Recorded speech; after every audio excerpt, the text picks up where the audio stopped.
Here's an important SSDI application pro tip. List every medically documented condition that limits your ability to work, not just the condition you consider your primary disability. One common mistake is focusing almost entirely on the most serious diagnosis. For example, you may be applying primarily because of a serious back condition, so that's what you emphasize throughout your application. But you may also have arthritis, neuropathy, migraines, depression, anxiety, diabetes, or another condition that creates additional limitations. Those other conditions can matter. Social Security evaluates not only individual impairments, but also the combined effect of multiple impairments.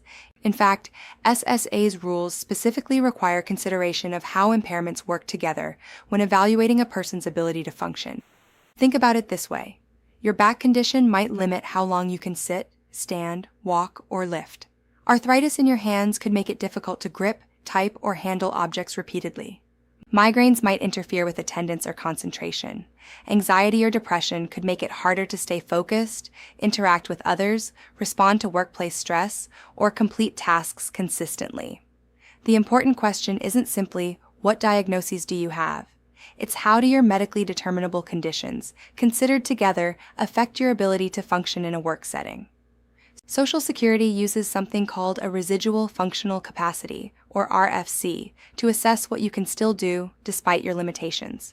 When SSA assesses RFC, its rules provide for consideration of all medically determinable impairments it is aware of, including impairments that may not be considered severe on their own. That's why you generally should not decide on your own that a diagnosed condition is too minor to mention. If the condition is medically documented and creates work-related limitations, include it and make sure SSA has information about the doctors or other medical providers treating you for it. Also, think beyond the diagnoses themselves. Symptoms such as pain, fatigue, weakness, numbness, dizziness, headaches, or difficulty concentrating can affect what you are able to do. Treatment and medication side effects may create additional problems as well. Most importantly, be accurate. Don't exaggerate your conditions or limitations, but don't minimize them either. Give Social Security a complete picture of the medical conditions that actually affect your ability to work.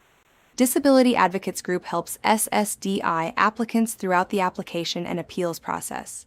If medical conditions are keeping you from working, call Disability Advocates Group at 800-788-2095 for a free consultation, or visit ssdianswers.com and use our free SSDI screener to see if you may qualify for SSDI benefits. This video provides general information about SSDI. It does not constitute legal advice.